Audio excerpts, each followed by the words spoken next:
Huge first serve. Backhand is into the net. Now it is match point 6 for Venus Williams. Can she get it done?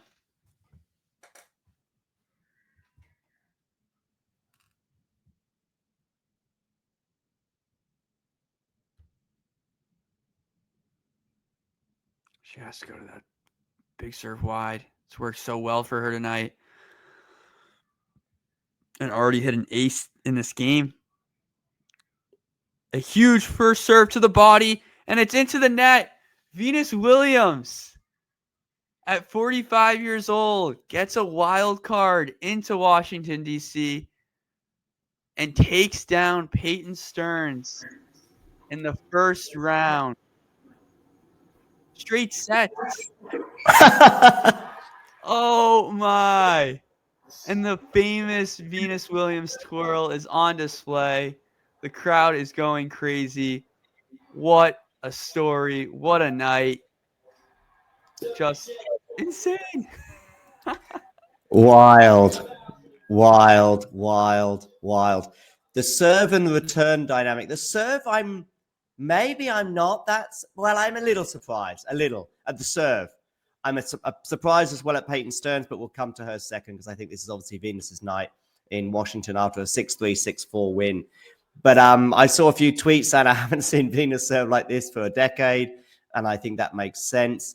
But I also think she ripped some returns today. And I think she played with a lot of experience too. Peyton clearly didn't.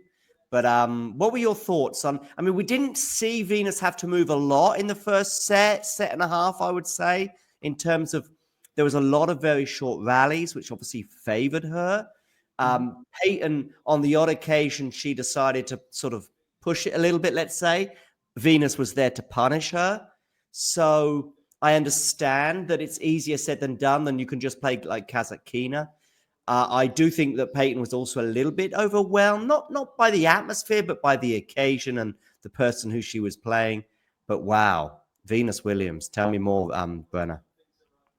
Yeah, I mean, I think we'll start with the movement. We didn't really have to see too much of it, and that was probably my biggest concern going into it. But from what she did, it's very casual and like quiet footwork, especially in the middle of the court. She was actually preferring to hit like backhands from the middle of the court, which I thought was interesting, and was just trying to jam, Stearns up on that baseline kind of all night. And even her ball, we know how big of a hitter she is, but it is still a flat shot, right? And a lot of times, like Stearns was just not comfortable or confident fighting that off. And her reaction, I think, whether it be nerves and whatnot, was just to try and hit hard back at her. And I do want to focus on Venus Williams primarily. We'll have a little bit on Stearns after because, yes, like you said, it's her night. But yeah, credit, huge serving. And, there were a few balls there where she had to recover to the forehand wing and she got away with it. And that put Stearns in like really uncomfortable positions. And there were a few key moments there. And also just like getting ahead in some of those service games, giving herself an opening, especially right when she went down a break, down 3-1. You're thinking, okay, are we thinking about the third set now? We're thinking about how does she hold up physically? But not only that, we have to talk about seeing 4 match points on return, or is it 5 maybe? A 10-minute game. Yeah, a 10-minute game. She had looks, and just the nerves and anxiety on both sides was so enticing, especially just as a fan, understanding the moment and how big it is. Job well done. That US Open wildcard is there waiting. Listen, I'm just going to listen to what she's got to say right now. Just hang on. Right.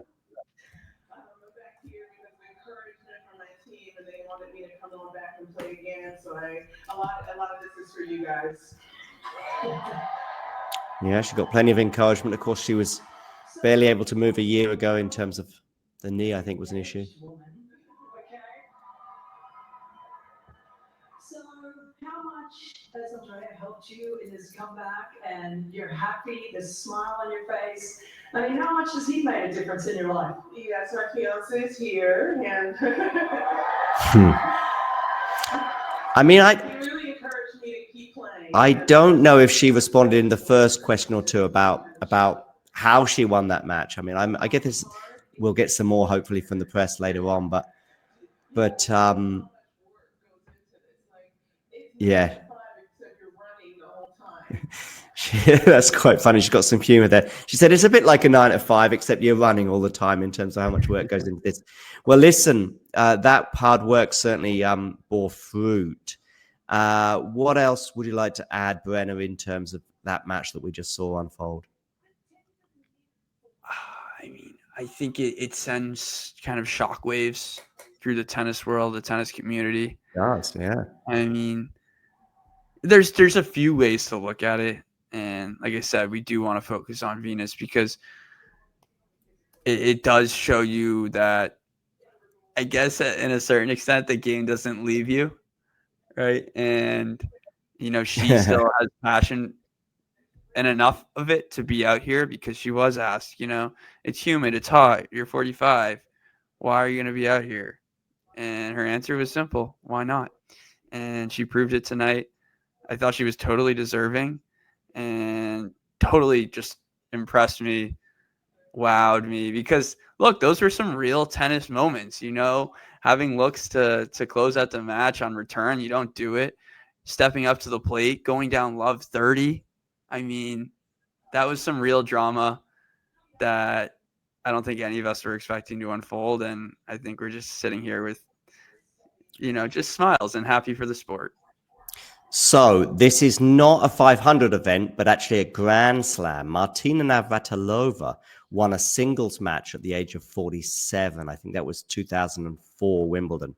It's also been highlighted on Tennis Channel. So that's a pretty big milestone. Specifically 500, not sure, but obviously at a higher level. Martina Navratilova, a couple of years older. But still, I don't know how many singles matches Martina was playing in the years before that. But obviously, Venus hasn't been, I think, on a court, I'm going to say, since Indian Wells of last year. So that's kind of 18 months.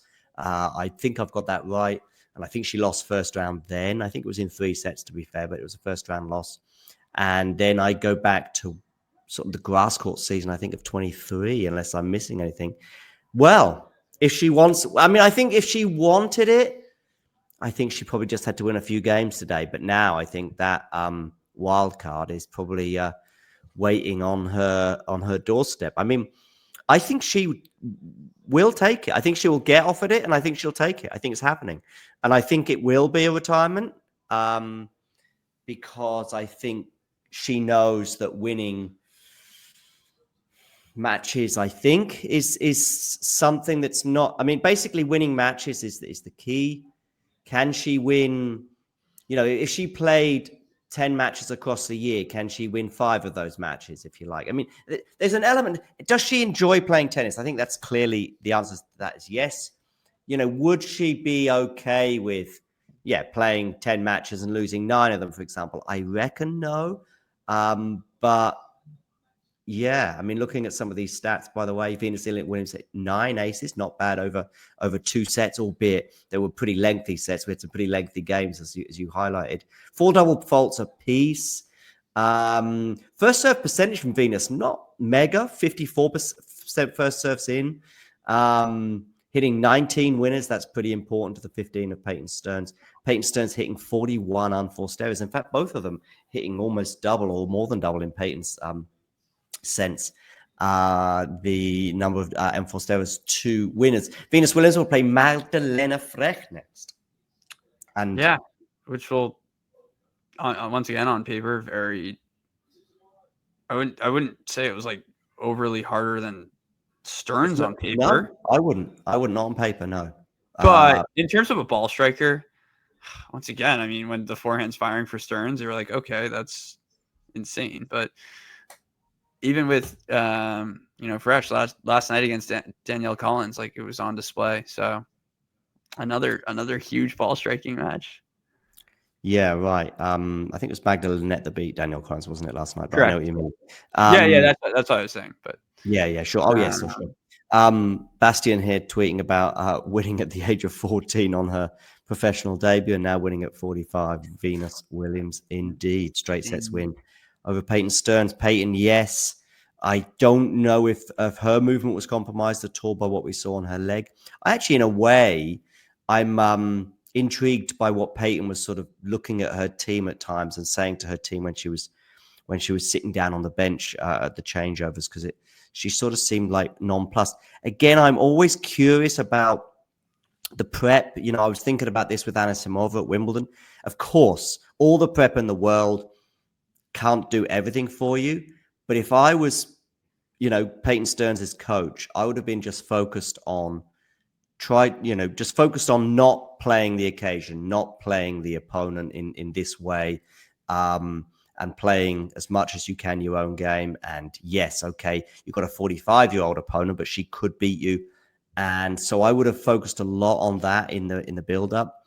Whether her team did that, I don't know. If they did, it wasn't enough, because I do think that there was an element. I say the occasion, not exactly, because sometimes I think of an occasion like playing João Fonseca in Rio or Miami, or playing a Frenchman at the French Open, and so on and so forth. Those are those pressure cookers especially. And yet the atmosphere was great, but it wasn't vociferous. There was two Americans at the end of the day. But I do think that there was an element of, I don't know if it's stage fright, but yeah, I think she just sort of was she was underwhelming, even if she was overwhelmed, if that doesn't sound like a contradiction. I mean, it was just like she was tight. It felt like the whole time. And then she goes up a break in the second, and I'm like, okay, maybe a little bit back to normal. You get a fist bump, kind of like a little jog to the chair, and no, it was just miss return. Never really tried the chip return. I'm like, all right, you're playing Venus Williams. You want to get into rallies, at least go for it. And she tries it on, the final deuce. So a lot for her to learn, and maybe it's a monumental match for her career. Who knows? But definitely sad on her end, given her expectations going into it, and just the different ways that you can play Venus Williams. But today it just looked like nothing was going to work, but she never had the ability to even get herself into the match and try different things. So that's kind of the shortcoming of this match. Indeed. All right. Big thanks, Brenner, for seeing us through that second set, including two epic games at the end, which saw match points come and go for Venus Williams. But as this tweet highlights, Venus becomes the oldest player to win a match on the WTA Tour since Martina Navratilova did at Wimbledon all those years ago at the age of 47. But yeah, once again, Brenner, big thanks to you for joining. Of course. See you next time. And to everybody else, you know the drill. If you enjoyed this video, make sure you hit that like button. Don't forget to subscribe and click that notification bell so you don't miss out on all things tennis.